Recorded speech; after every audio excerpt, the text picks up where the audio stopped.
let's go for it. This is called exponential logarithmic functions. We're going to cover a whole bunch of ground today. And so we're going to go 4-1, 4-2, and 4-3 hopefully today. So I've got a whole bunch of stuff to do. Just in 4-1, we have to define what in the world are exponential functions, develop some formulas. I'm going to look at some application questions. And I like this chapter because there's a whole bunch of application sections. Exponential functions, logarithmic functions are used quite a bit, particularly in science here. So, we'll click here, just a definition of it here. You got f of x is equal to a to the x, and that right there is the exponential function. Got some conditions. A has to be greater than 0, and then also a can be 1, because if a is 1, and you take powers of 1, what's 1 to the third? 1 to the fourth? 1 to the fifth? It becomes a linear function, so we don't use that one. That doesn't make sense. But anything besides 1. Alright, domain is from negative infinity to positive infinity, which means for x I can plug in any number I like into there. So there's your formula. So let's just kind of do just a quick... I'm going to go through, let's see, probably best. You guys have the example problems in your textbook. I'm going to do the practice problems in class, because you figure you already have the example problems, unless it gives you some other information we don't have. Cool? So I'm going to go between the two here. So 1, 2, 3, 6. So practice problem, there it is. Again, if you look at it, your textbook, you'll see it in your textbook as well. So I'm going to just sort of quickly mention what that is, and then we'll jump to the problem here. So exponential function, it is f of x is 1/4 to the x. And we're going to try to find all these here. F of 2, f of 0, f of negative 1, and then yes, we've got some fractions to deal with as well. So if I'm going a little bit too fast here, always refer back to the textbook for practice problem number 1. At least you see the problem there.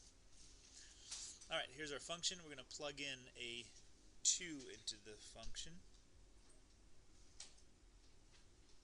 And that's an easy one, because if you plug in a 2, you're just really squaring a 1/4. Squaring a 1/4 gets you 1/16. And that's kind of what we're looking at here. Again, we want to take a look at the graphs of it. Then eventually, towards the end of the chapter, we want to be able to solve.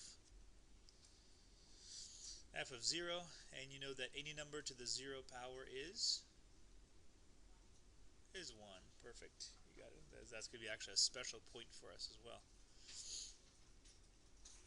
Plug in a negative 1, and we should realize what the negative 1 exponent to negative 1 means. Perfect. It means reciprocal, right? So reciprocal of 1/4. Got yourself a 4. And that's going to be an important point for us as well.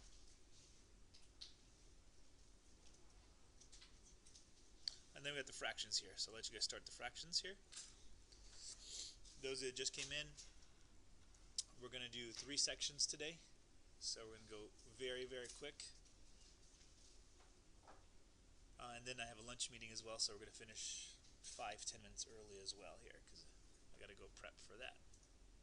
So here we go. Faster than fast. Bless you. Alright, 5 halves. How in the world do we do that? So 1/4 to the 5 halves. And if you remember correctly, remember the little 5 on top means the power, and the little 2 means the root. So it's 5th power square root of this. So square root of 1/4, and then we're going to take it to the 5th power. Alright, square root of 1/4. Everybody okay with 1/2? Alright, taking that to the 5th power eventually gets you 1 over 2 times 2 times 2 times 2 times 2, or 1 over 32.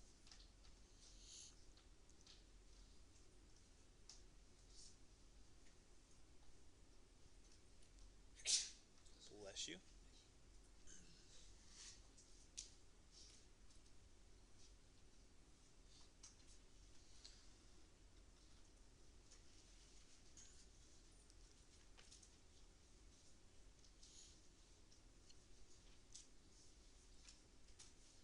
Cool. Again, I'm going to try to go quickly. If you can keep up, that's fine. If you really need to go back, I go back to the slide as well here. Alright, and the last one here, f of x, or f of negative 3 halves. So it's a fraction and a negative in the exponent. How do we handle those? Well, got to do the negative first.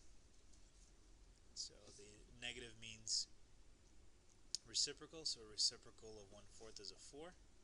And then we've got to do the fraction in the exponent here. So again, that's going to be a square root of 4, and then we're going to take that to the third power.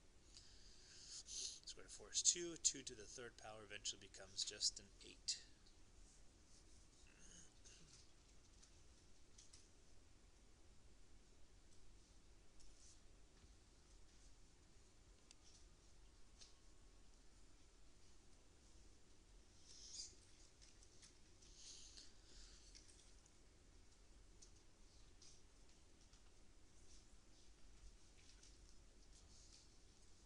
Alright, we do have to review a little bit thing here. Since we have exponential functions, we've got to review exponential rules here. Remember rules from exponents from algebra?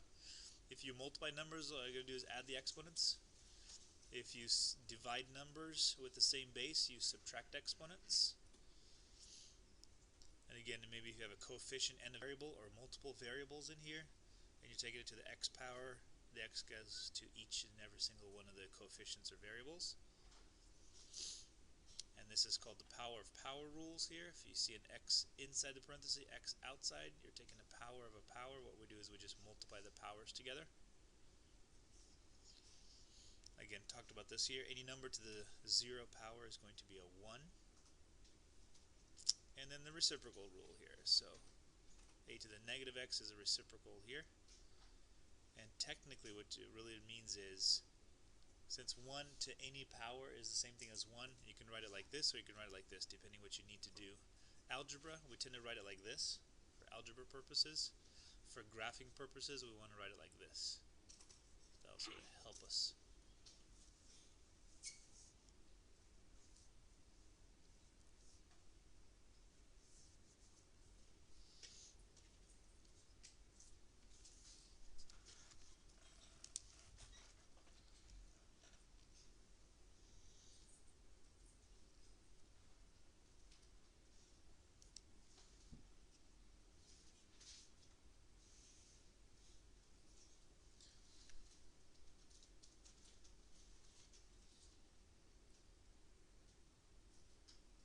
Cool. Alright.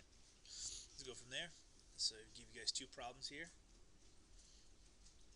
What do we do there? Give you a quick minute to decide and do it.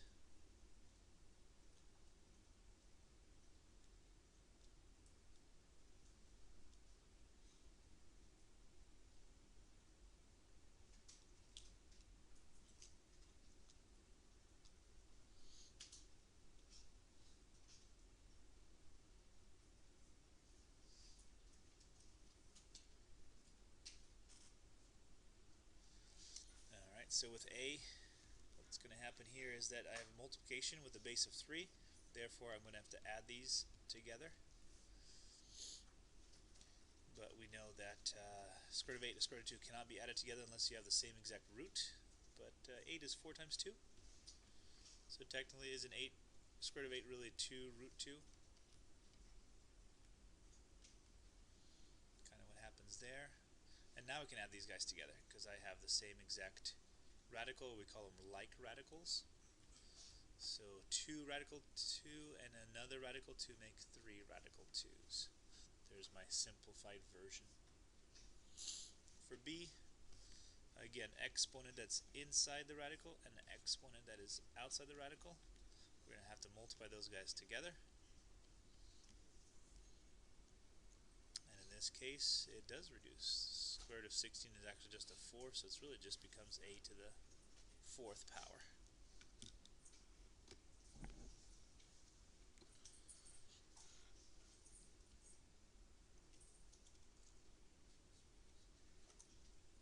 Cool.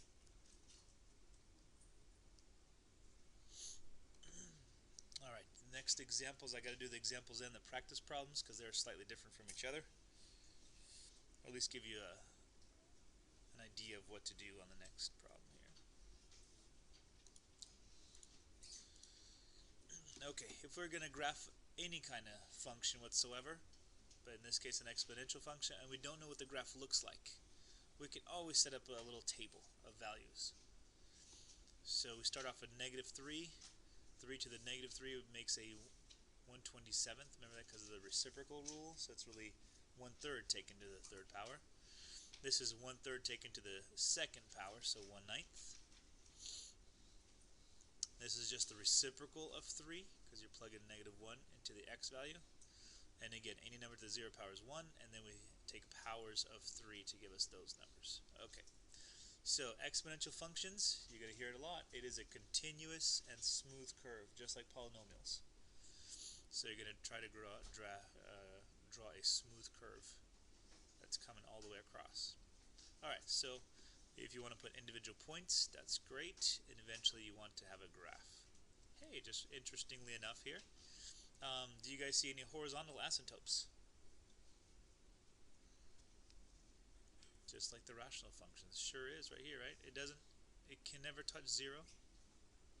Can't take a number to some kind of power to give you 0. It's not going to work. You can get very, very close to 0, but you're never going to touch 0. So yes, these guys have a horizontal asymptote, but no vertical asymptote, because this can keep on going and going and going. There's never a time when there's a break in our domain.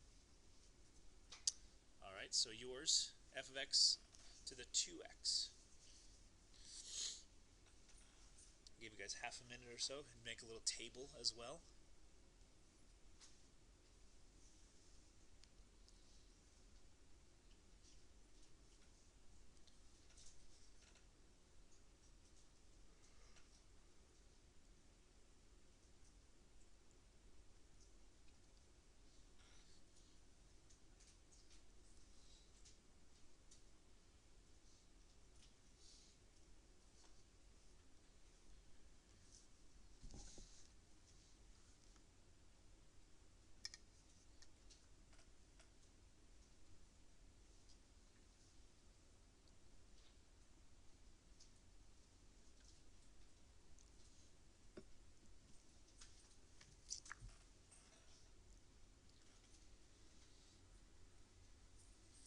Use the same numbers that the previous problem did, so 2 to the negative third would give you a reciprocal of 2, which is 1/2, and then we're going to take that to the third power, which makes 1/8. Everybody agreed there? And then the rest just sort of follows. 2 to the negative 2 would be a reciprocal of 2, which is 1/2, now squared, so it gives you 1/4. To the negative 1, just the reciprocal of 2, which is 1/2.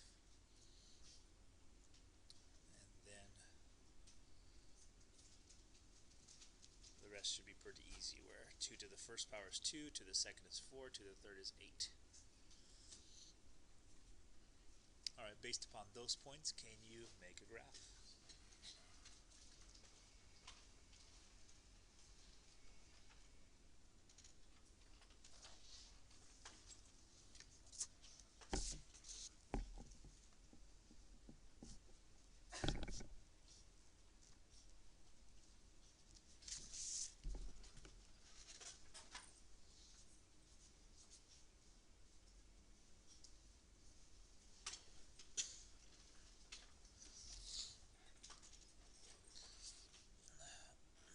Alright, the graph should go maybe something like this here, so negative 3 1/8 up, just barely above the x-axis. Negative 2 go a quarter of the way up. Negative 1 you go halfway up, then you go to 0 1. And notice what's going to happen. We're always going to have this little number if we haven't shifted anything over, right? 0, because you plug in any numbers at 0 power is 1. That's going to be a very important point for us. But also you go to 1 2, 2 4, and then 3 8, and then now you can connect them. And then what you're going to do also, which the book does, it does it sometimes, not consistently, but you should put in a horizontal asymptote. You should say, you know what, that it's going to get close to 0 but never touch 0.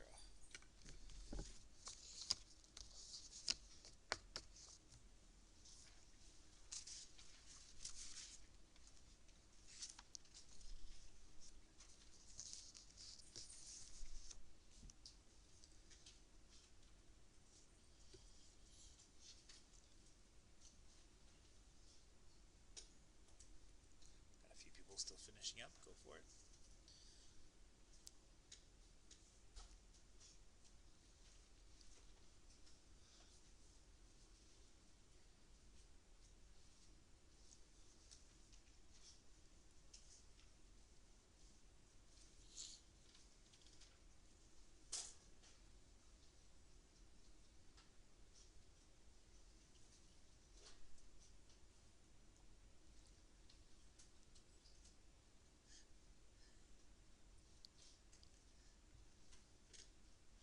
Alright, now the question is, what happens if I, instead of using a 2 here, what happens if I use a 1/2?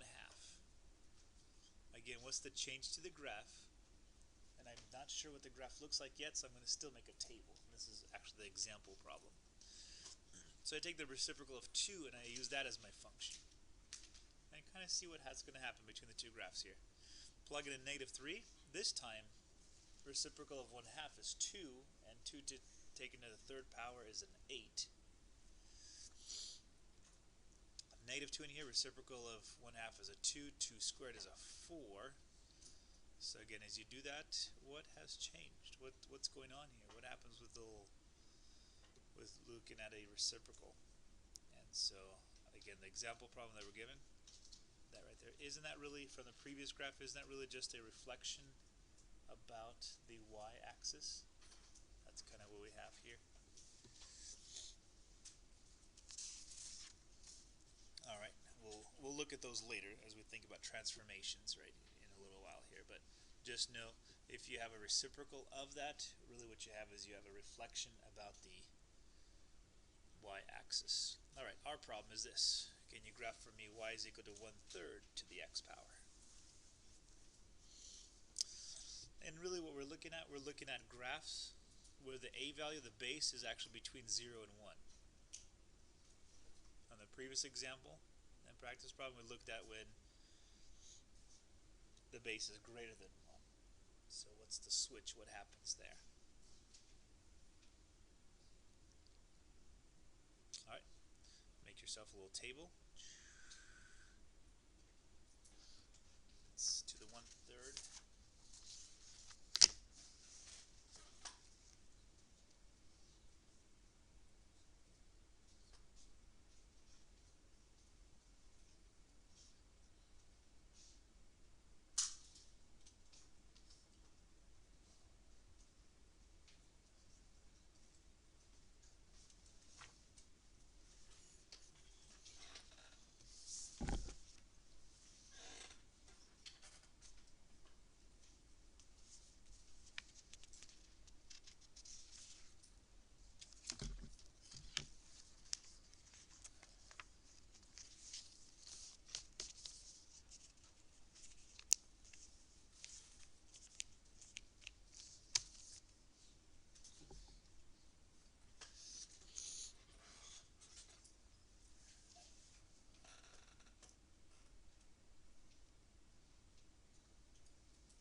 Answers here, see if you guys agree with me.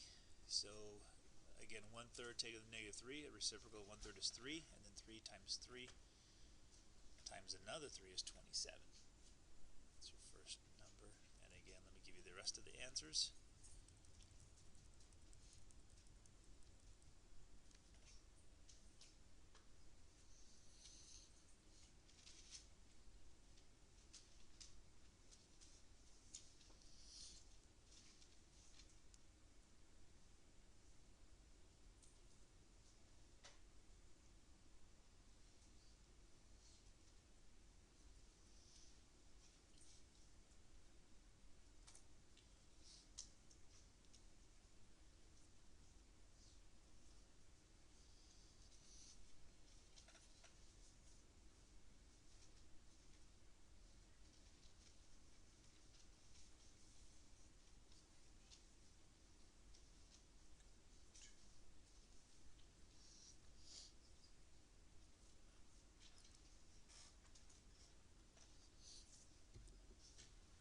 Alright, and the graph should look like this here. Now notice we're going down this time.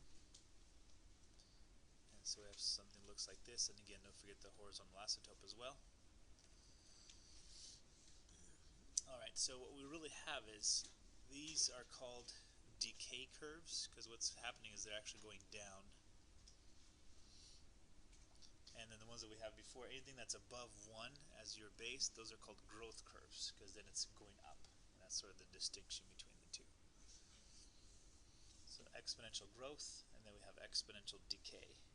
And all depends on that little number here. If that number is between 0 and 1, we have a decay curve on our hands. If it's greater than 1, we have a growth curve on our hands. So you think about population growth, you think of bacteria growth, all that stuff. You're looking at this kind of situation. Or if you're looking at Lysol and you're trying to figure out if it's going to kill the germs or not, then you're looking at this decay curve, trying to make sure that those bacteria are actually going to die. Okay, with that, we have a whole bunch of properties about exponential curves. It's on page 396. It just goes and goes. The whole entire page is just properties. So if you want to refer to that. So if we have this, and let's kind of go through one by one just real quickly here, see if this makes sense based upon the graphs we just did. So f of x is equal to a to the x, and we're looking at the value when a is greater than 0 and a is not equal to 1. What's happening here? The question is, is my domain from negative infinity to positive infinity? Yeah, I can plug in whatever number I want. The range, because it never hits 0, it never goes below 0, the range is above 0 to infinity. And this is the one we didn't sort of see yet here. So f of x plus 1 is equal to a times f of x. What in the world is that? So let's take a look at one example here. Let's use 2x for example. So if this was, let's just say 3. 2 to the third power, everybody okay with 8? And if I put a 4 in here, 2 to the fourth power would be 16 is good, right? 2 times 2 times 2 times 2 is giving me 16. What this is saying is, if you compare these two numbers here, so if you take this number here, actually no, this number here, which is 16. 16 is really the base, which is a, in this case it's 2. So in order to get to the next value, all you really do is you multiply by the base again. Or what you could do, really what this works is this right here. If you take the 16 divided by 2, 16 divided by 8, you get your base. So you take any two values, you divide the next one divided by the previous one, you get yourself the base, or the a value each time. Alright, a greater than 1, that is called the growth factor. That's how fast something is growing. And if that's the case, then f is increasing. And these little things right here, let's see, for a to the x, when x is less than 0, it's going to be less than 1. Right at 0, it's going to be equal to 1, that famous point that I was talking about. And anything greater than 1 is going to be when x is greater than 0 or when it's positive. And then limits, you guys should know this here. As x gets bigger, y is going to get bigger. Right? It's because it's growing, it's going up and up and up. And as x goes to negative infinity, what's happening with the y values? They're getting closer and closer to 0. Never touches, but just closer.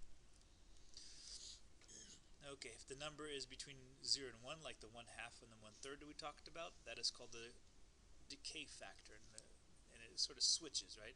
It's above.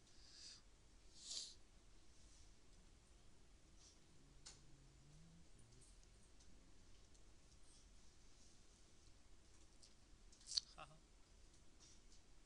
me check. Yeah, okay. Sorry, my mistake here. For the growth factor, the graph goes like this, right? It goes like this. So if x is in the negative territory, that means it's going to be above 0. At x equals 0, it's a 1. And at the positive territory for x, it's going to be less than 1. It's always underneath. And again, let's see if this makes sense here. As x goes to negative infinity, y goes to positive infinity. As we go this way, as x goes this way, the graph goes higher. As x goes this way, the graph tends to more and more closer to 0.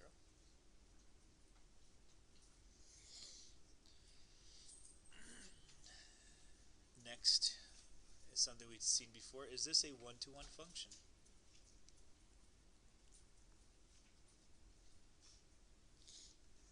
Yeah, it is. Isn't always increasing? Does it pass the horizontal line test?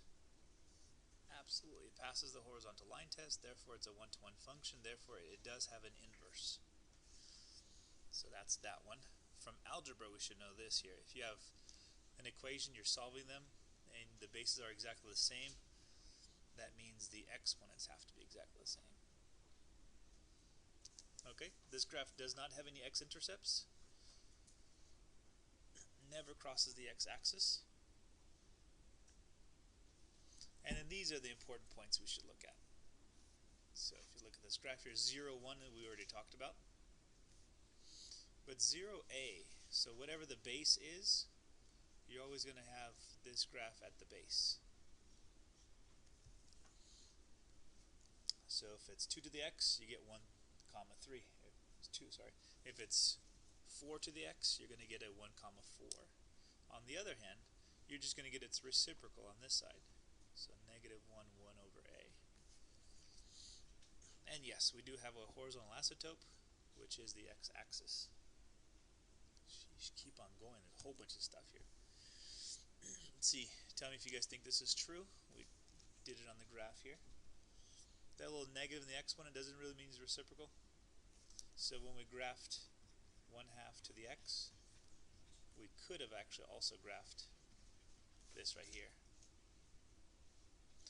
And remember, if the x is negative inside the function, doesn't that mean it's reflexive along the y-axis? Right? If you remember transformations from 2.4. Anyways,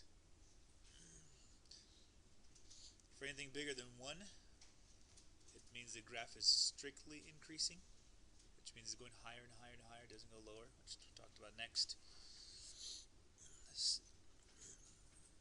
For intervals,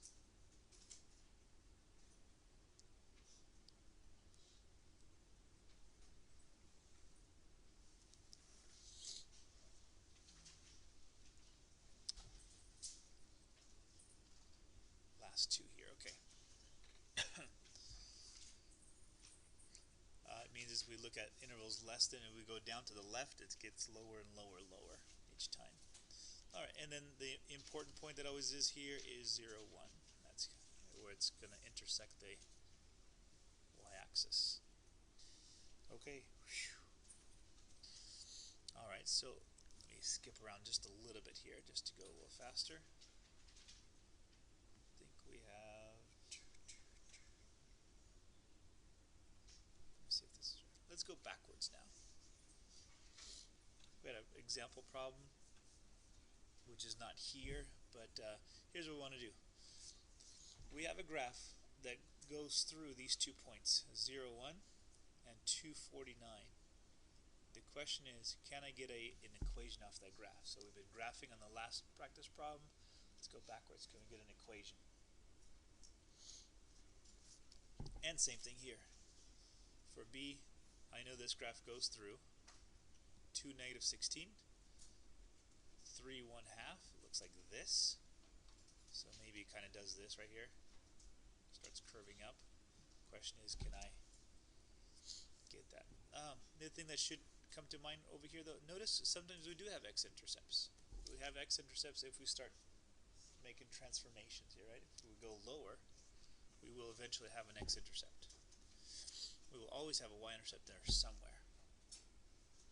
Alright, so let's go for it here. So for the first one, 0, 1 and 249, what we do is we set up a basic exponential function.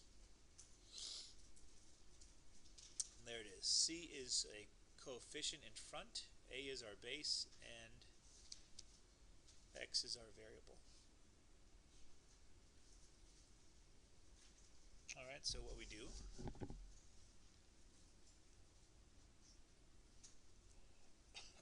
plug in. So we're just trying to figure out what in the world is C. What in the world is C? And if we plug in a 0, we should get out a 1. So in this case, that f of x, doesn't that become a 1? Let me write it like this here. f of x, that's the output.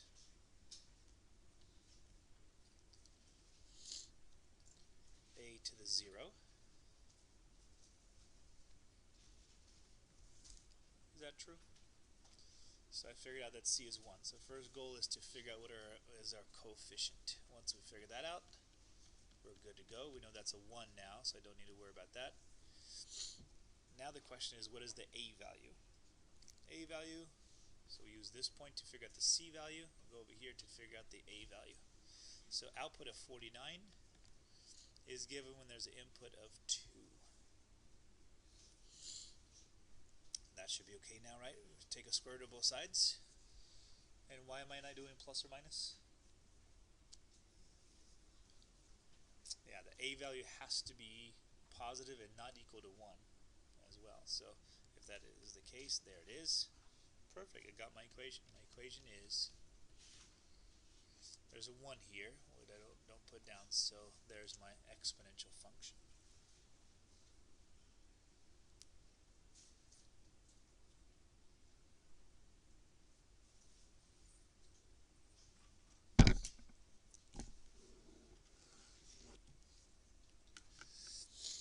Okay.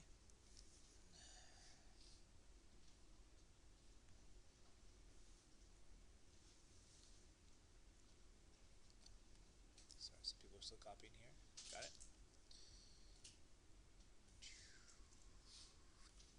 Our next slide, of course, the tougher one.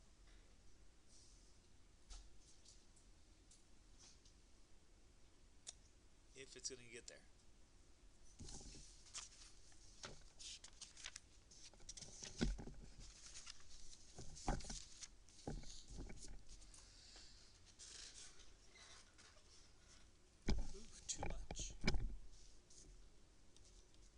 Too much mathematics even for PowerPoint. So Microsoft can do everything. Alright. Go like this then.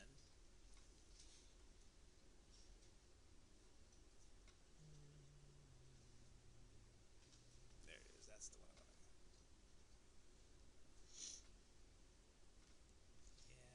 Yeah. Okay, PowerPoint quit on me here.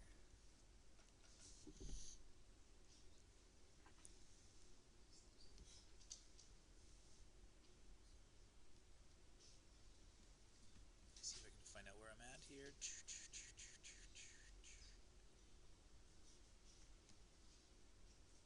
Alright, let's start with this one then. B. Can we figure out the equation of this right here? So it goes to negative 216, it goes to 3 1/2.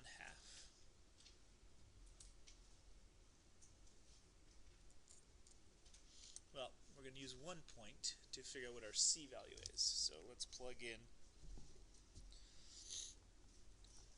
general exponential function. There it is. And so we get an output of 16 if we have an input of negative 2. Oh, we've got ourselves a little problem now, because I have 2 variables that I'm having right here. It was easy with the 0, because when I plugged in the 0, A became just a 1. A disappeared. This time, there's a C and a A. They both stay here. Okay, gets a little more complicated. Let's go for it here. Let's do this here. Let's solve one variable in terms of another. If we can do that, at least we get something close to it. So let's go ahead and solve for C. So the way we solve for C, since we're in this stage, right, the a to the negative 2 really becomes a to the 2 on the bottom. And we learned this in the last chapter. Let's multiply both sides by a squared. If I do that, a squareds cancel on one side, and I'm left with C equals 16a to the second.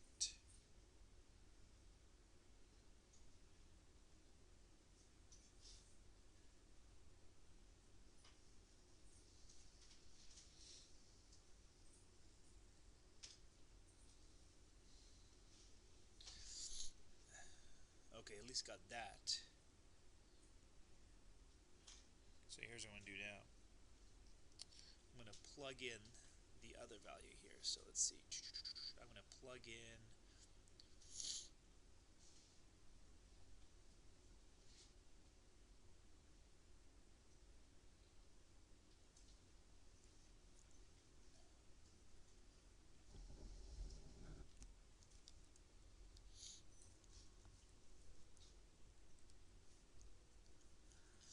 setting up the same exact equation all over again.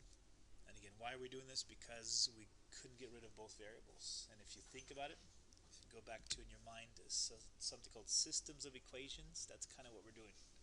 We're solving an exponential system of equations. So output of 1/2 is given when I have an input of 3.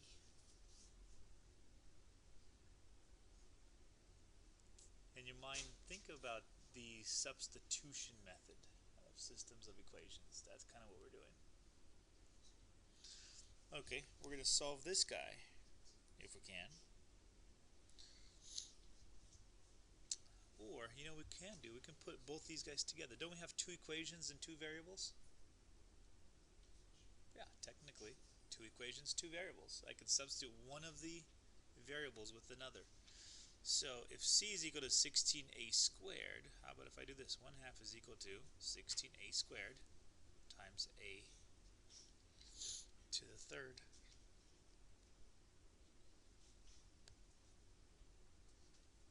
Alright, and then let's solve this guy here. Let's see. So that'd be a to the 5th, because we got it's a multiplication between the two. So add the exponents.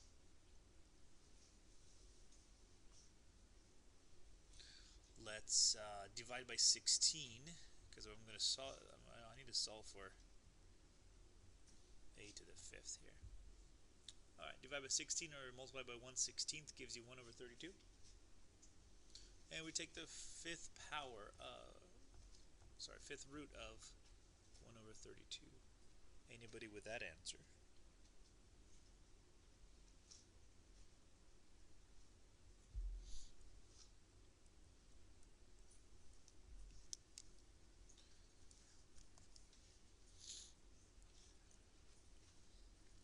So you tell me, what is a equal to?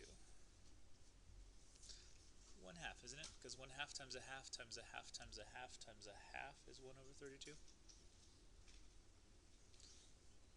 Now, if it was the 5th root of 32, it would be 2, right? But it's the 5th root of 1/32. Okay, so systems of equations, I substituted, I figured out for one value. Now I have to plug it back in and solve it for the other value. And it doesn't matter which way you want to go. You can go back to this one. The 1/2 is equal to ca to the third, or you can go back to this one. I think I want to do the second one.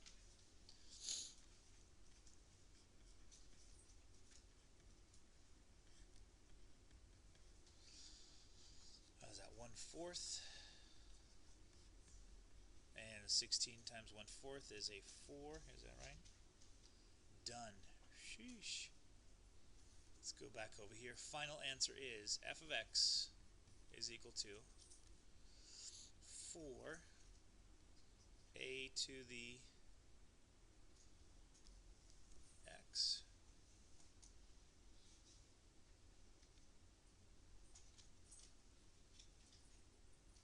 What's my a value? Oh, that's right.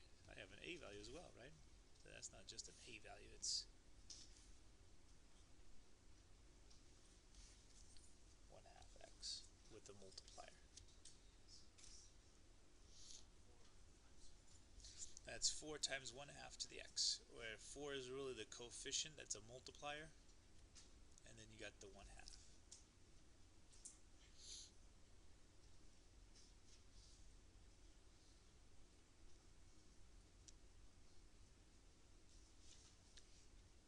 Now, how many of you say, Mr. H, I wish I would have read ahead, at least a little bit here, just to make sure. Alright, there's always 7 of you that wish you would have done something different. Okay, let's go back up to some application questions here. First of all, something called simple interest. Simple interest is what happens if you get interest only on the money you deposited. That's about it. So we denote interest with I, which kind of makes sense. Principal is just the money that you've put in. That's called P. And then T stands for time. What is the formula for simple interest? This right here. I is equal to PRT.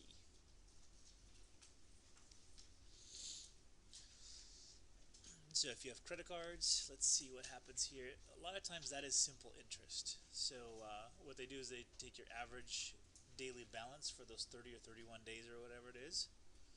They times it towards your interest rate divided by 12, right? Because that's per year. And then, no, they actually divide it by 365. And then they multiply it by the number of days in the calendar year. That's why your interest changes a little bit here. The mortgage payments also do the same. It's just interest for that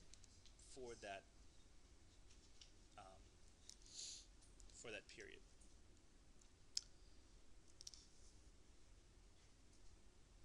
Let me see, 1, 2, 3, 4.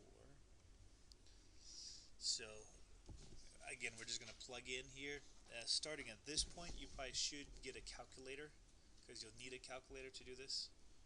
So practice problem, I'm going to skip the example problem here. So find the amount that will be in the bank if you put in $10,000, deposit simple interest, and you put in there for 2 years at 7.5%.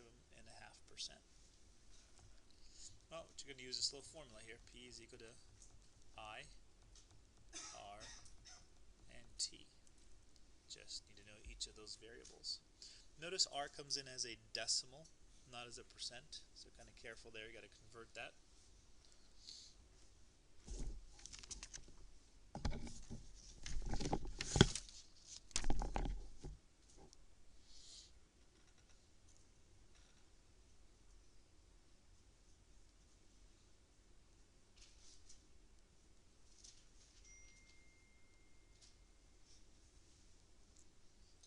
Alright, so plug it into the formula, PRT, interest we're going to calculate right now, 10,000 times the R value times the time in terms of years here. And if you do that, again, you're going to have to use a calculator here. It should wind up to be $1,500. Not bad. $10,000 sitting in the bank for 2 years, get you an extra $1,500. Alright, a part of the problem is to figure out what the actual value is. So how much money do you actually have in the bank? So in that case, it's an A value. A is equal to I, or P plus I. So it's the principal plus the interest. A means just for the amount that you have, or amount.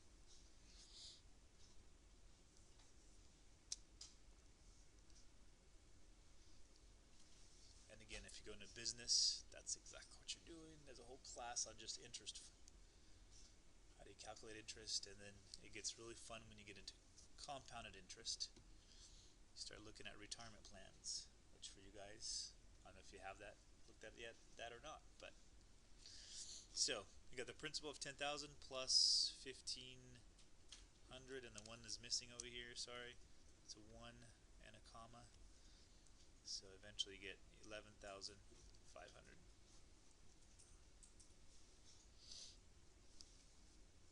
Okay, so simple interest just on the money you deposited. That's all you get. Compound interest when things change. Compound interest is you get interest on whatever is there. So the formula, A is equal to P, probably need to know this one, in parentheses 1 plus R to the T. And that is for interest compounded annually. So every single year, once a year. If you have a savings account, most savings accounts, they are compounded quarterly. Some savings accounts are compounded monthly, just depending on how they're done.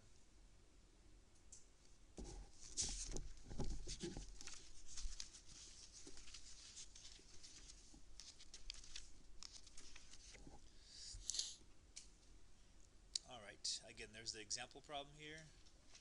You just plug in values at this point, and then what happens with compounded interest, it's already solved for A. So it already gives you the A value. This is how much you're going to have. So the B part is actually figure out just how much interest you earned. That's going to be a subtraction problem now. So when you deposit $8,000 in the bank at the interest of 7.5%, compound annually, bless you, for 5 years, what do we have?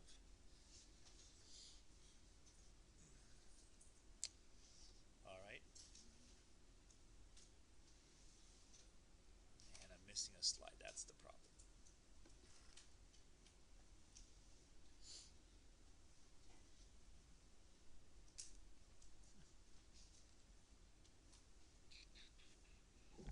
It's reversed, that's why. Okay.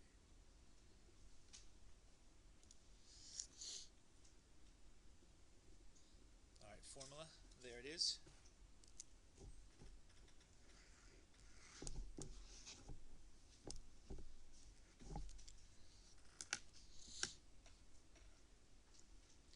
And we just plug in values. And again, you probably need a calculator. You're going to have to get a calculator at this point because you're going to have to multiply. So this means you're going to multiply 1.075 times a 1.075 times another 1.705 and again and again. So you're doing it 5 times. After you do that 5 times, then you multiply times the 800. So what really is happening is the first year it's $8,000. The second year you're getting interest on the $8,000 plus the interest you earned from the previous year. And then the third year you're getting interest on the $8,000 plus the interest you earned for the last 2 years. So there's now a little growth here that's happening here. All right. Calculator wise, what you should have is like something like this: 8,000 in parentheses 1.075, and then again the little caret to the fifth. All right, and to the nearest cent. That's what we usually do. So 11,485.05.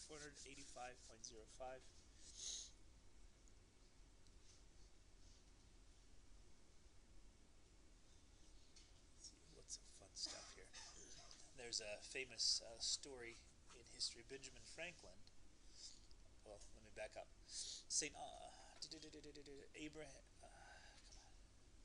Albert Einstein. He actually said compound interest should be one of the wonders of the world because it's so fascinating how it works. And so Benjamin Franklin got a hold of that and said, you know what, that's kind of interesting. So what he did is he went to the bank in Philadelphia and he said, you know what, I would like to put in, let's just say it was $500. $500. And I'd like to keep it inside here for 250 years.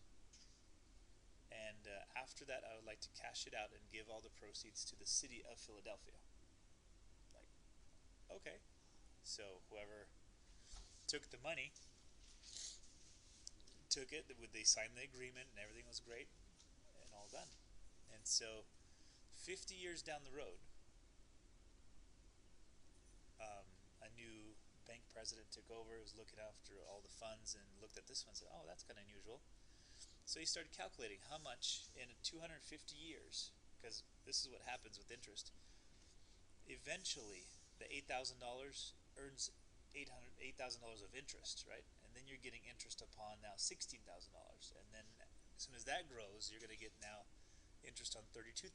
So eventually, it's an exponential curve. It goes like this, right? Start off with this much, and after a while, it's going to go like this. And so they caught it 50 years later, but as soon as you reach about 70 years, 80 years, that's when interest really starts picking up, because now you've sort of doubled your money or tripled your money by now. And so could you imagine what's going to happen at 250 years? So the bank president calculated it, and if that was going to go to fruition, the bank would have owed $15,000 trillion to the city of Philadelphia. I mean, it was crazy amount. So the bank president said, no. Called Benjamin Franklin back in and said, we're going to give you interest here, and we're going to close off the account because they didn't want to owe that much money. So I used to teach the business math class that's after this class at Fresno City, and so we calculated that if you are at 15 years of age and you put in $15,000 into an account and just let it sit there, again, at the time you're 70, you should have that much money sitting there because of the interest that's going to grow and grow eventually. It's going to take that long. But here's a weird thing. If you wait till you're age 22, again, at age 15, you put in 15 grand, you leave it alone, don't touch it ever, don't touch for so many years. If you start off at age 22, you're going to have to put in $1,500 each month until you get to 70. In order to get that $1 million. It's those extra 7 years right at the end, right over here. It's those extra 7 years. That's you're getting so much interest because now your interest is earning interest. That's kind of compound interest. But anyways, fascinating stuff. How that all works. Anyways, we're losing time here. Let's get to it. So the interest formula. The only issue is we don't compound stuff annually. Most of the time it's compounded like, again, savings account. That's going to be compounded quarterly or monthly. A checking account, if it bears interest, that has to be compounded monthly usually. And so we have the little formula slightly different, but this is the number of compoundings per year. And then notice that now it's a NT, because now you're getting interest on that interest per month as opposed to per year. So the formula slightly changes.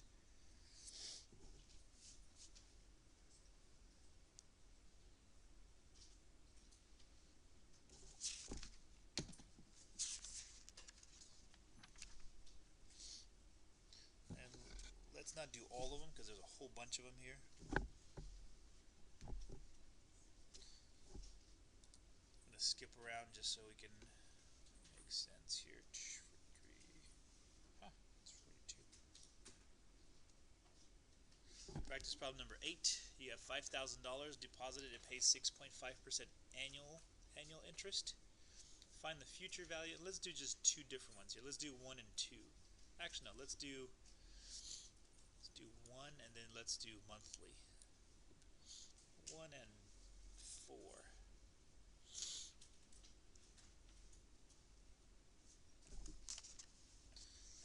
Alright, so we have this, again, this formula here. N is the number of compoundings per year.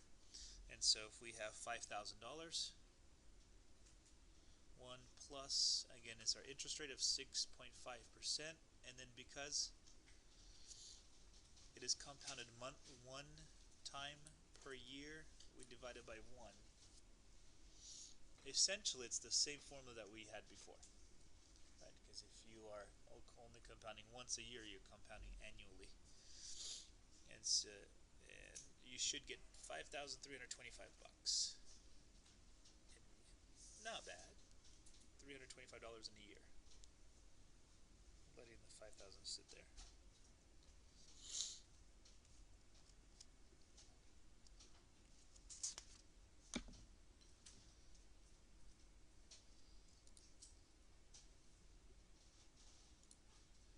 Okay, what happens if we do it monthly? So in this case, we're going to divide the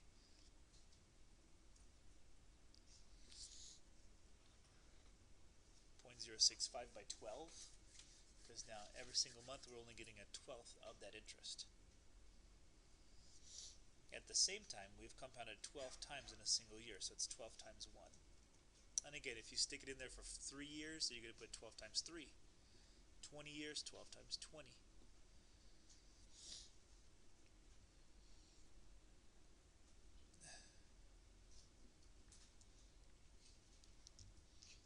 Alright, and it makes no sense to calculate this anymore, so what you're going to do is you're going to have to just put it in the calculator just like this. So 500 in parentheses 1 plus 0.056 divided by 12, and then take that to the 12th power.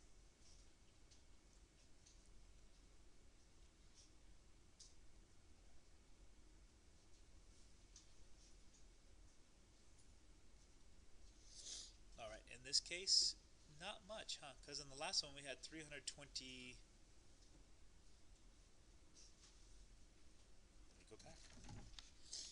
other side, we had $325, right? Now we have $334.86. So by making the money compound monthly as opposed to annually, we actually gained almost $10 per year. Thank you. And right now it doesn't make that much sense.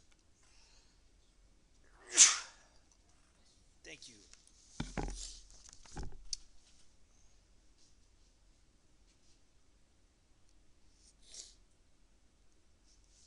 An extra. Thank you. I think that should be the last one. Okay. An extra $10 per year, not that much, but it's the fact that eventually it's going to, that $10 is going to add another extra interest later on. So that's where the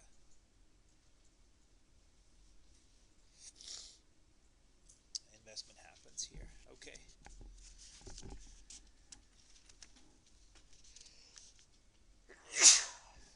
Gee whiz. Okay. Allergic to mathematics here today. Or to one of you. Okay. What happens if we go backwards? We're going to invest $9,000.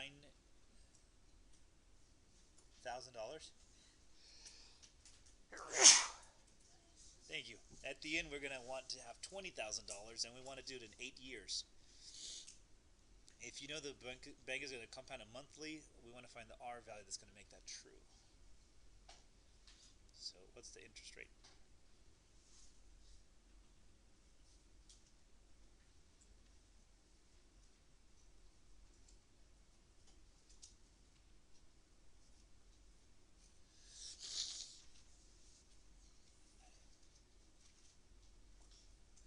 All right. When I was going to Fresno State, I was working at Bank of America as a telephone reception person, teleservices, when you call in to find out your balance or something. And during those years, mid-1990s, I couldn't quite figure out how come people were asking what is called certificate of deposit. It's a CD. You just say, I'm going to lock in this amount of time of money, and I'm going to wait. Can't touch the money for like 2 years, or you set the time limit, 9 months or 20 years, whatever you like. But the bank promises to give you that amount for that amount of money, and then you just cash it out. And so I couldn't figure out how come people were calling trying to find the interest rate, because in the 1990s the interest rate for a CD was, which means the money they're going to give you, compounded monthly. So it was in the neighborhood, the lowest was about 8% and the highest was about 11%. Now if you go to the bank, anybody know the interest rate on a CD? It's about 1.4%. So hindsight, like, wow, I should have put something away. So let's go for it. This one's going to be a tough one here because it's going to go backwards here. So there's our formula. But at the end, we want $20,000. We have $9,000 to start with. We don't know what the interest rate is, but we know we're compounding it monthly. So there's your 12, and then we're going to do it for 8 years. So now it becomes the algebra problem here. Got to figure out how's that going to happen.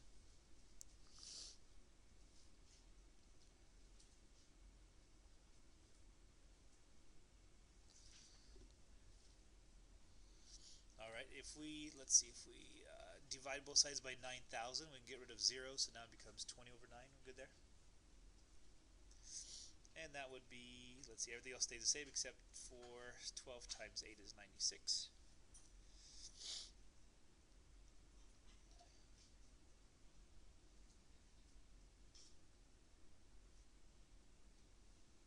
Alright, this is a fun one. Look at this. We're going to solve for r. So aren't we going to take actually the 96th root of 20 over 9? That goes away, so it's 20 over 9. And it's probably easier to write it as a exponent. So everything else went away on the other side, so this is 1 plus r over 12.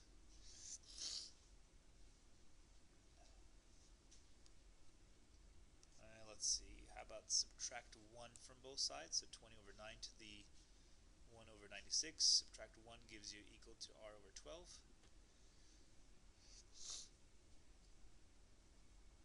And one final thing to do, how about let's multiply both sides by 12.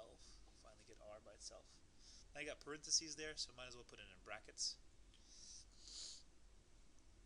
And then that one is what we're going to have to type into the calculator. So let's see, at what percent 8 years would give us 20 grand if we start off with 9, so a little bit over double our money here. And so the formula that we're looking at is like this, and here's the calculator equivalent of it. You need the extra parentheses in here. Bless you.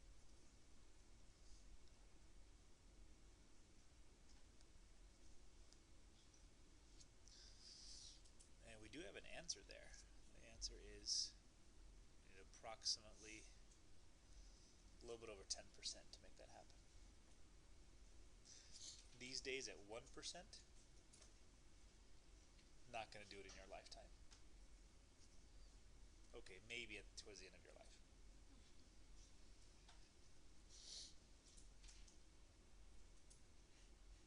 It would be kind of interesting to find out. Just quickly jot it down to see. So about a little over 10% to make that happen. So we're solving for r. Now it's an algebra problem on our hands. Okay, so we have annually. We did monthly as well, just to give you that 12.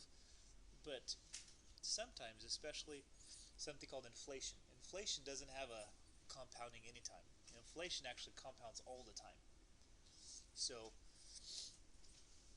20 years ago, bread was worth $2. Now it's worth $2.50 or $2.50. How much inflation has there been? And that's the problem. So we don't want it compounded monthly. We want to figure out a way that it compounds it instantaneously or all the time. The other book that we had, it made you look at it from monthly, then it went down to daily, then it went down to every hour, every minute, every second. And so we had to do a whole big humongous formula to get down to a certain place here. So what we have is this right here. This little formula, again, don't need to know this yet here. We have something called E, but it's 1 plus 1 over H. Doesn't that look like the little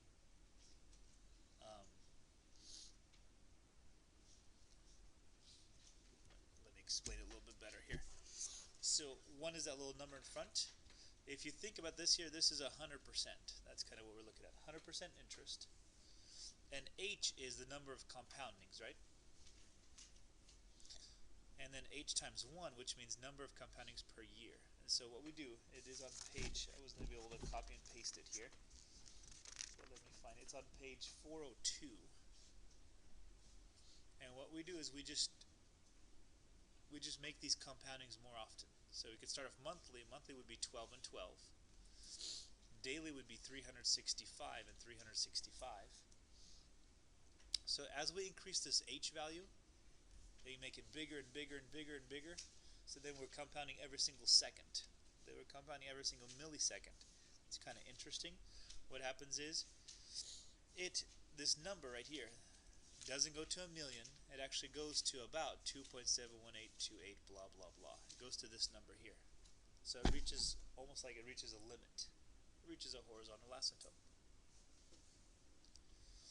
So as H gets bigger and bigger, if you want to sort of see a graph of it here, here's 1, 2, and 3, and you have something that looks like this happens. As H gets bigger and bigger, let's say H is a million over here. The graph starts off with 2 right here, and it kind of goes like this to that number right there. It just doesn't go beyond that number. So what is this saying? It's saying as if I am compounding money every single millisecond of my life, the highest interest I'm ever going to have is 2.71828% off that. And so we have this little formula. This is called continuously compounded interest or continuous compounded interest.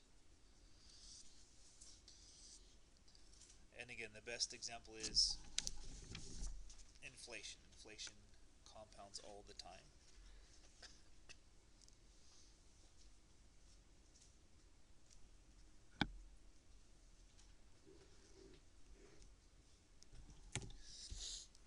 So let's take a look at one here. And again, just a practice problem here. I think it's this one here.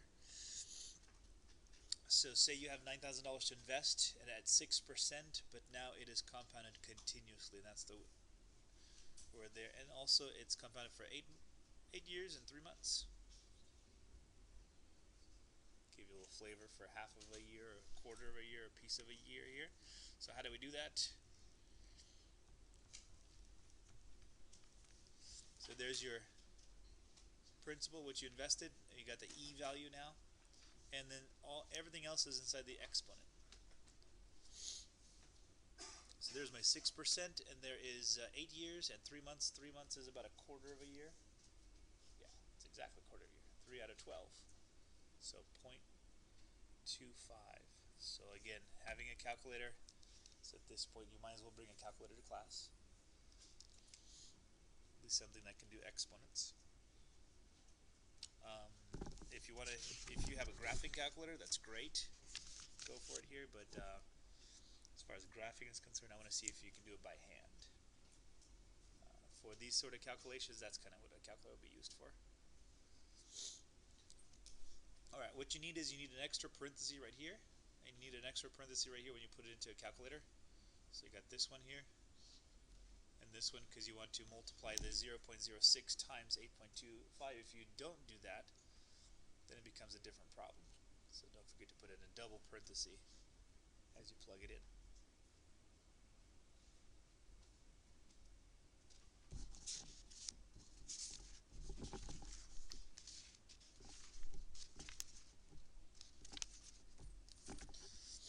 Okay, I'm going to go slightly a little faster here now. But talking about the little e there,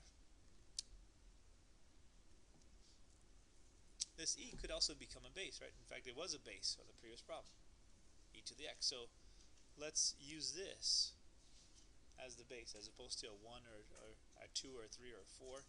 And this guy's called a natural exponential function. Why is it that? Because whenever we do a lot of applications with population growth, with growth of anything, or decay of a lot of stuff that's happening all the time,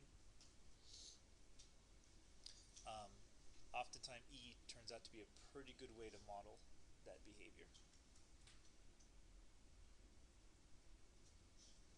So sometimes called the natural exponential function because it occurs in nature quite a bit. Okay, so if we make a table, and so what we do, if you need to do it by hand, we approximate this by being about 2.7. That's kind of sort of becomes your multiplier. It's 2.7. So it's in between 2 and 3. So what the graph looks like.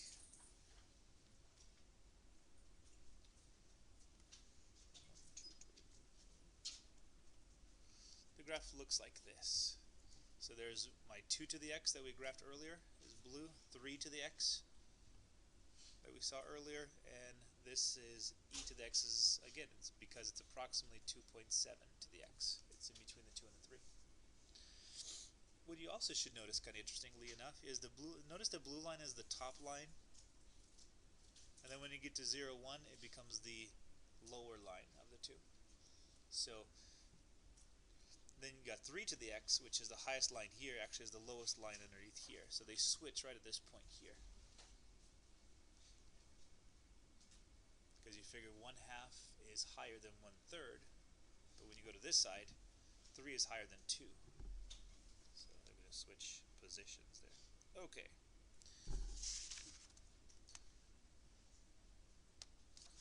Almost done. Put this section here. Let's see how we do it. Let's do an example here from your textbook.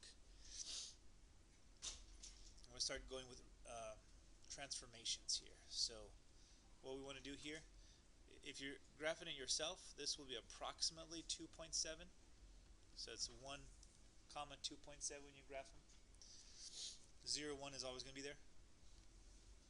And this one, anybody real quick here? Put down, let's see, 1 divided by 2.7. What's that going to give us? 1 divided by 2.7.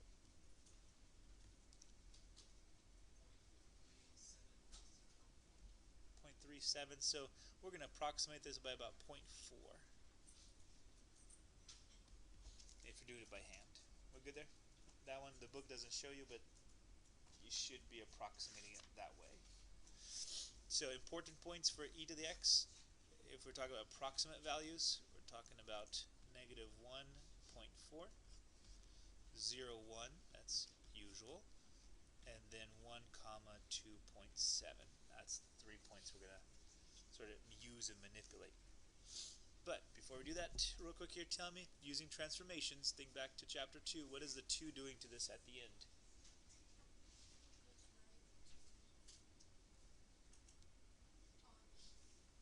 Yep. Remember the number at the end tells you go up or down?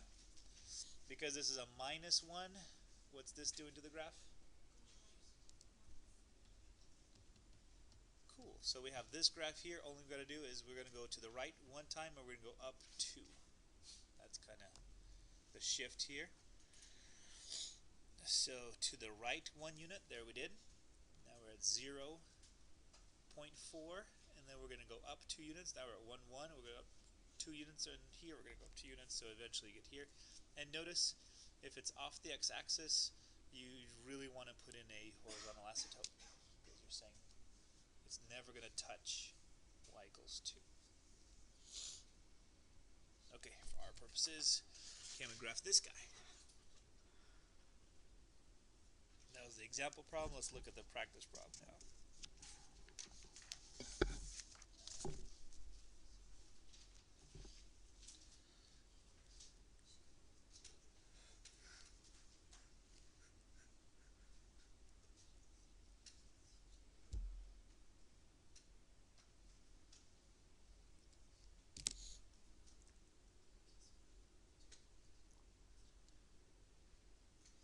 Alright, so let's see. Let's think about the transformations first here. So, what's this guy going to do?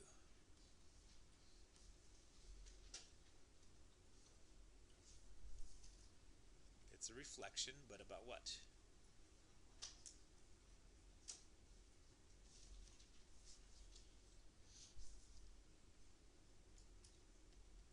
Remember we talked about the y-axis is this guy as being the negative, right? So if it's negative inside the function, we've got y-axis symmetry. If it's negative outside, okay. What is this guy going to do?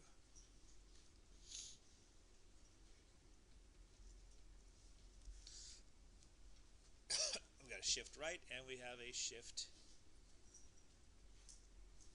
down. So let's kind of do this one.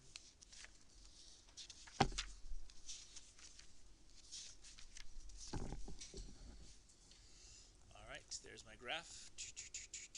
And let's see, first graphing e to the x. So there's my points there.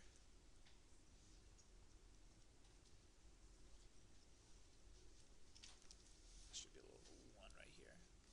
We do it in blue. Negative 1.4, 0, 1, we know that one. And this is 1, comma 2.7.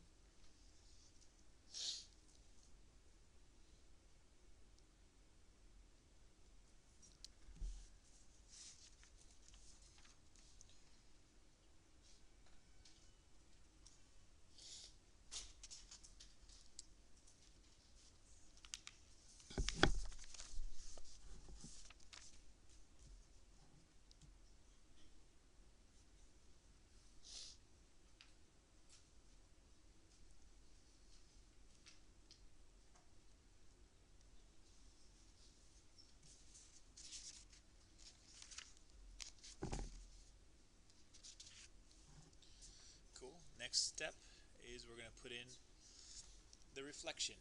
So the little negative here. So now instead of it being a negative 1.4, now we're at negative 1, negative 0.4. Are we good? Putting in the reflections in red.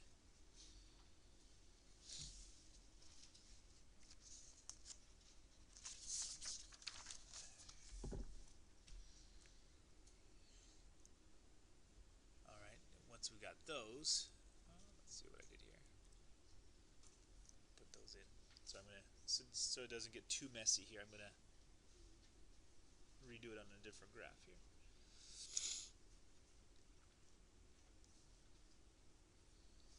Once you get to this point, you're almost done, because you can probably do a horizontal shift and a vertical shift at the same time. Right? So look at this here. We're going to go 1 to the right and 2 down from each of these points. So let me redo it here. There's my red points here. So 1 to the right, and then we're going to go 2 down.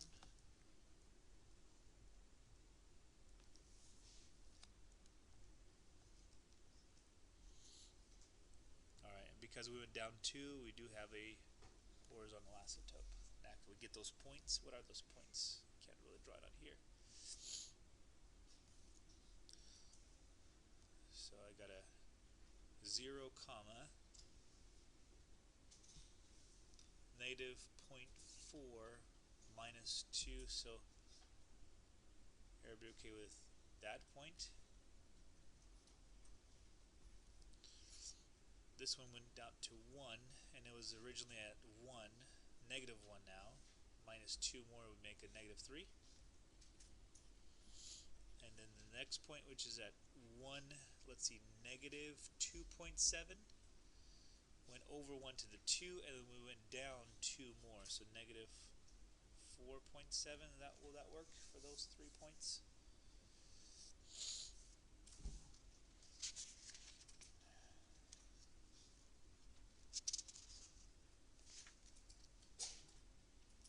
Bless you, bless you.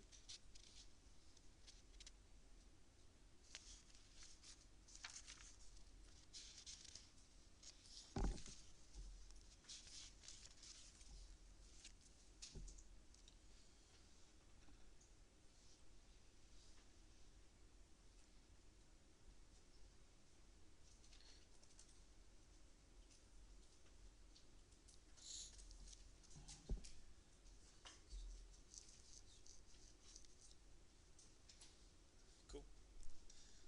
With that. Okay, and I'm debating here.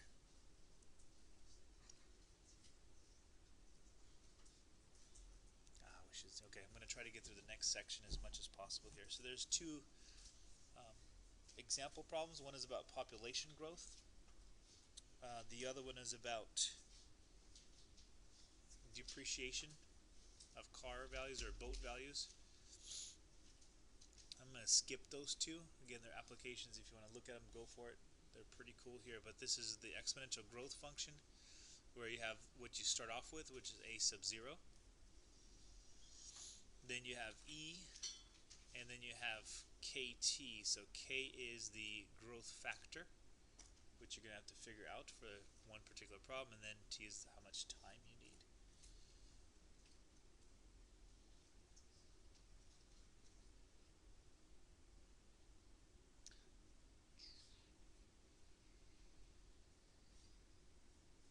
Well, I guess we could do just, let me just do one example from the textbook so we have it here. So in the year 2000, human population of the world was approximately this much.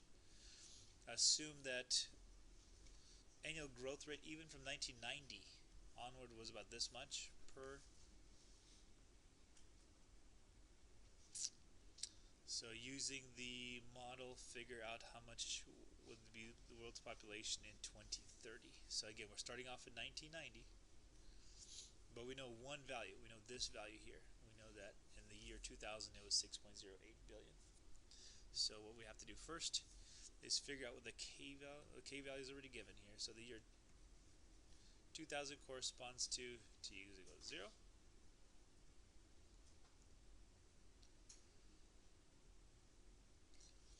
So if that is the case, then this is what we start off with. This is the initial amount we have. There's my growth factor. Sometimes we have to find it, sometimes it's given, and then again, looking at 30 years later, we plug it in.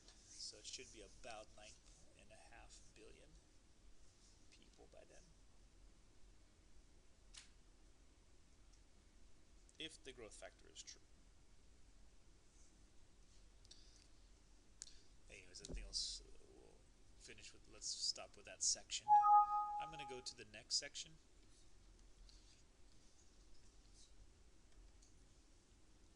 And we're going to go just as much as we can get through this here. This is 4.2. That was the exponential function. We changed gears here, and we're going to look at the logarithmic functions. So exponential functions, we defined it. We did some algebra with it. We were able to graph it, and eventually did some applications of simple and compound interest. I'm not sure if I can get through all of this here, but we're going to try. So let's go for it here. First of all, define a log function. What is it? It works like this. Log y is equal to log. This little guy is called the base, and you got x. Then it's weird because it's defined in terms of an exponential function. And notice how it's defined. X is what we solve for an exponential function. X is our input. So our output for an exponential function is our input for our log function. Our input for the exponential function is the output for our log function. These guys are called inverses. So all the stuff we learned about inverses here.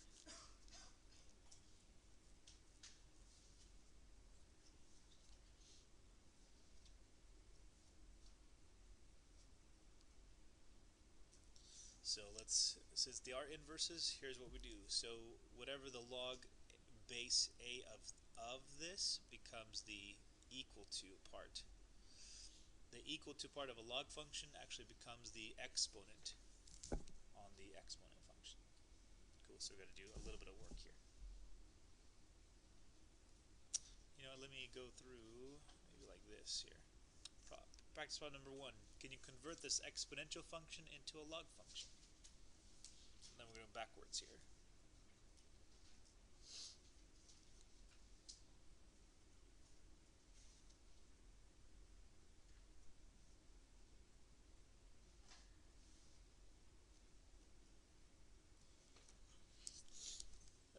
So 2 to the 10th, again, hopefully having your books out. Practice problem number 1, because I'm going to go to the next page here. So this was the problem itself. What we do is we change things around. So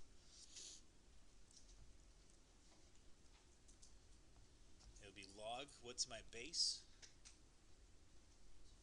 That's 2, right? It's this guy here. There it is. So it's base of 2. And the exponent now becomes the input value. Or the equal to part now becomes what log is, equal to the exponent. There's my exponent on that side. Again, just moving things around where they need to be.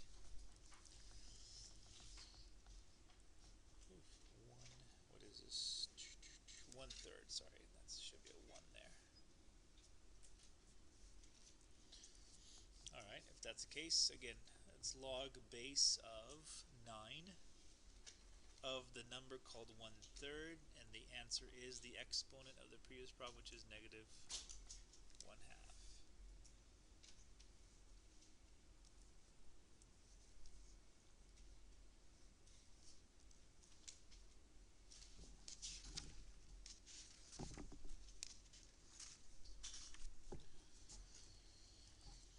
And the other one here, just variables, that's it. Can you put the variables in the right spot? P is equal to a to the q.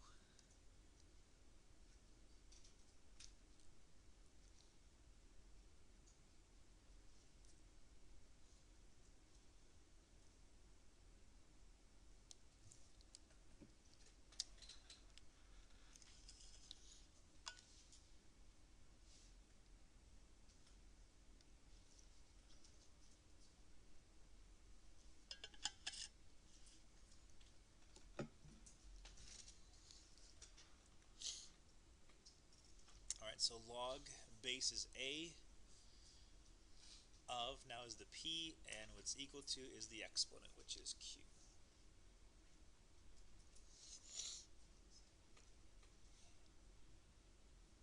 Alright, so if we think about this here, notice that the log function itself, the whole entire log function is actually equal to q, but isn't q really the exponent? So ready for this here? Log functions are exponents. That's all they are.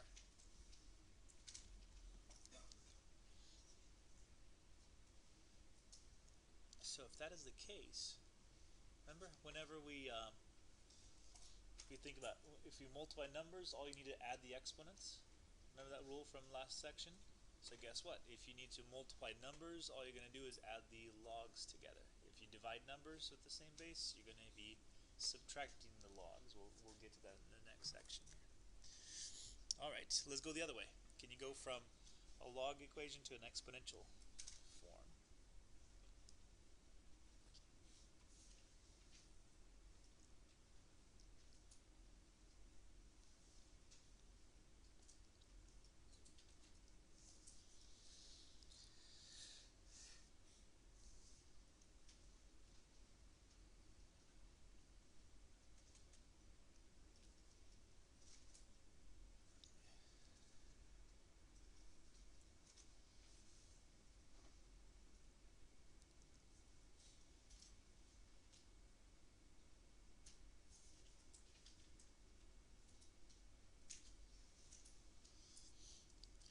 Alright, so let's see. For the exponential functions, we start off with a base automatically. What's the base? Base is 2, right? And the exponent? 6, and now what was inside the log now is actually equal on the outside. So we switch numbers around. Okay, all variables, nothing else but variables. Log base v of u is equal to w. Can you switch that around?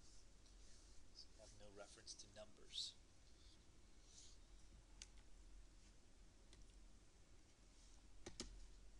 Yep, I think I can. Let's see. Base is v.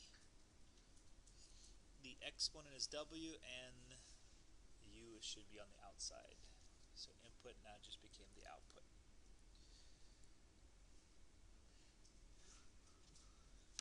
Alright, we should also evaluate these logs. So remember, log is just an exponent. It's an exponent on the base that makes that true. So practice problem, next one. So log base 3 of 9 really means what exponent do you put on 3 to give you 9?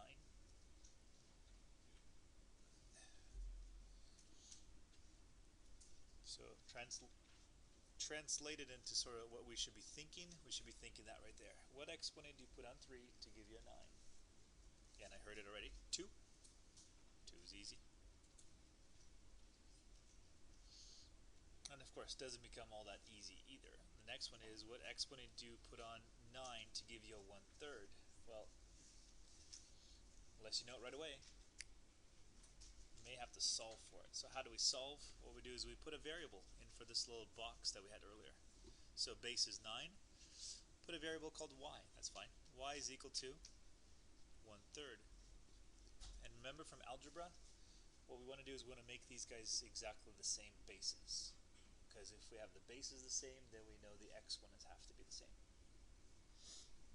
So, simplifying as much as we can here. So 9 is really 3 squared, so I can write it like this. It's 3 squared, and squared times y is just 2y. Everybody good there with the 2y? I can make this 1/3 into a 3. What's the exponent now on this guy?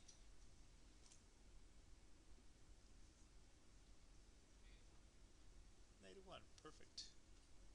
I have to draw it in 2 though.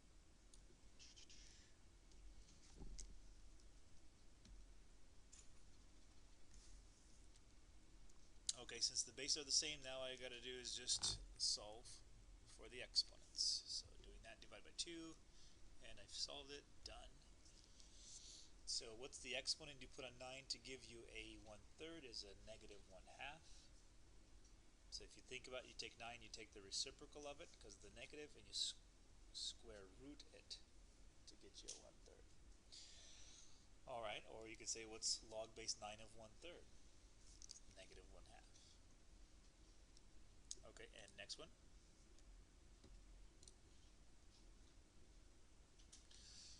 Log base 1/2 of 32.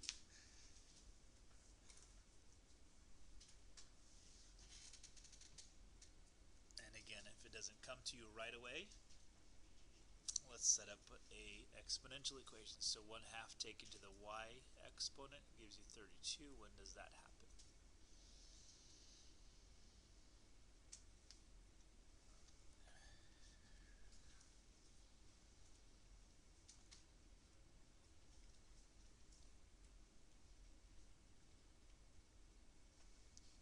Let's see. Let's make these guys the same base again, right? So 1/2 changes into a 2, so that becomes a negative y.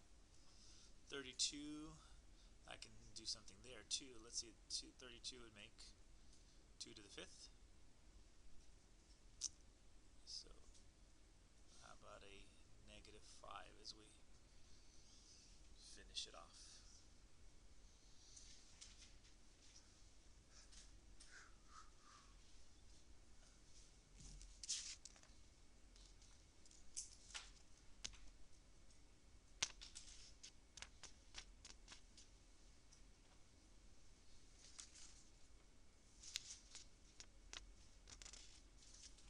Alright. With that, let's look at properties now. And for each one of these here, does anybody know what page number that's on? I think it's 413, is that right? Okay, let's do, these are the properties. Let me just give you an example each and see if this makes sense for what we're doing. So log base a of a is equal to 1. What exponent do you put on 5 in order to give you 5?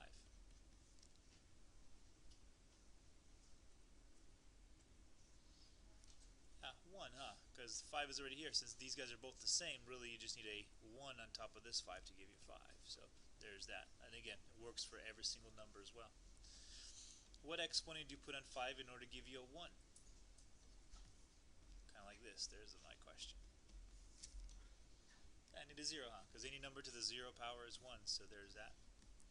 Then how about like this? Log base 5 of 5 to the, let's just say, 4th power.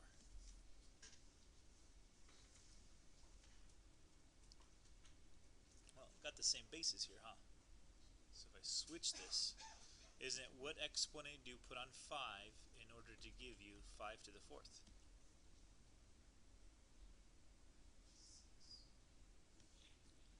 It's going to be a 4, right? Because the bases are the same. So therefore, whenever you see a base and its base already in here as well, it's just that number on top. So these two, in a sense, what we can do is we can say the log base a and the exponent and the base a cancel. Okay, and the other way. Let's say 3 here. That would be a fun one. Let's say, hold on. I don't want to say it that way. I want to say 120, 125.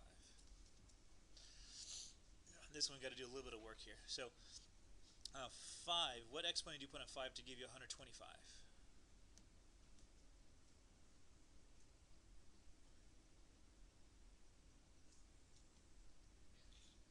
3, right? Yeah, 5 times 5 is 25, times another 5 is 125. Okay, then what happens if you take 5 to the 3rd? 125. So notice the base and the log inside the exponent cancel, and you're just left with this number here. So base and the log in the exponent cancel. So 3 and 2 sort of are reverses of each other. You got the exponent form inside the log. On number 4, you have the log in the exponent form. So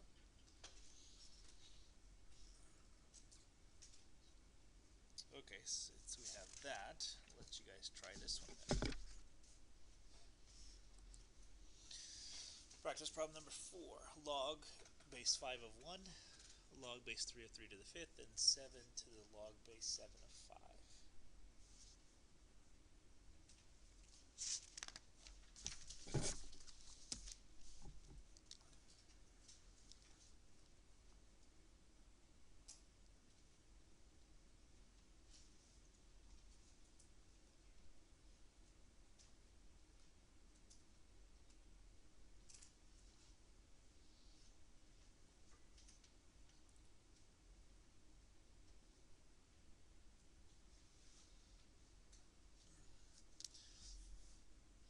Alright, what do you guys get for A?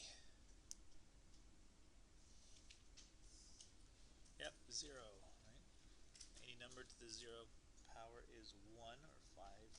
log base 5 to 1. Alright, and B. Just the 5. The log base 3 and the 3 cancel. You got a log, you got an exponential form inside a log. And C. 5. You have a log in the exponential form, so those will cancel. Again, needed later on. You guys will see those as well. Let's keep on going here. Let's look at domain of this stuff. So if I just have a basic log function, I put y is equal to log base a. Now a has to be, just like the exponential base, has to be positive, and it can't be 1. Anything other than that.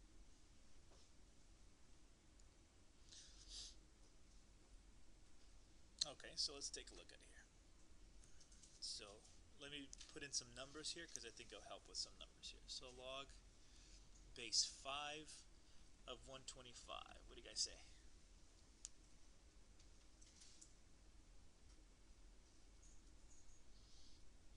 Got a few people have it already. 3, right? Okay, then how about this one? Log base 5 of negative 125. Let's take a look at it here. So if we say 1/3, is that true? No, with 1/3, that means we're going to take the root of 5, right? That's not going to work.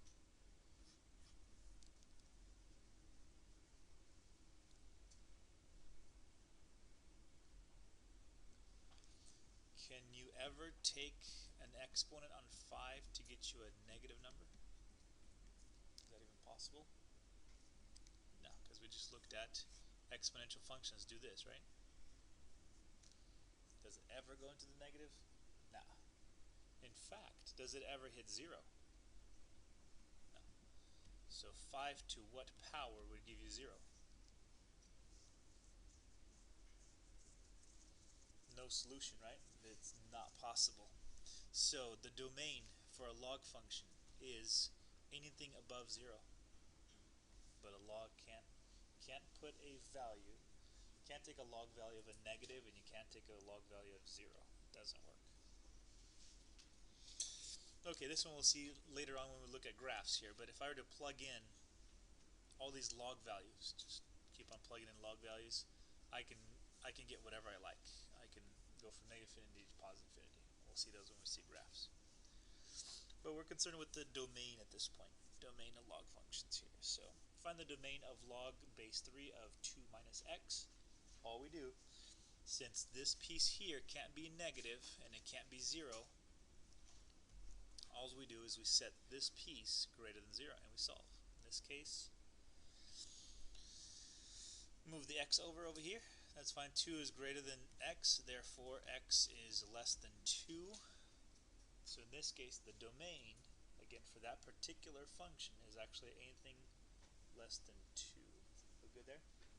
So kind of careful. The log functions themselves have to be greater than 0. But if you have other stuff inside here, you have to take a look at it here. Okay, and this one. Find the domain of this guy. There's my practice problem here. F of x is equal to log base 10 of square root of 1 minus x. Well, two things happening. You got to go back in your notes, in particular, or in the book here, to think about. You have two things. You have the square root issue, right? And then you also have the log issue. So let's take a look at the square root issue. The square root issue says this, right? 1 minus x has to be greater than or equal to 0. That's because of the square root. Because it's a log function, so which one is more restrictive? Yeah, the log function, right? Because for square roots it can still be 0, but for the log function it actually even has to be greater than 0. So we'll take that one. We'll work with the bottom one. Let's check out a little something right here. Domain. See,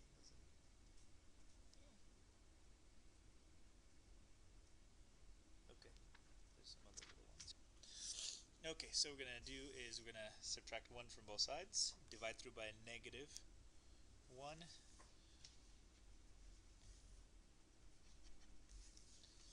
and there it is. Negative infinity up to 1, not including the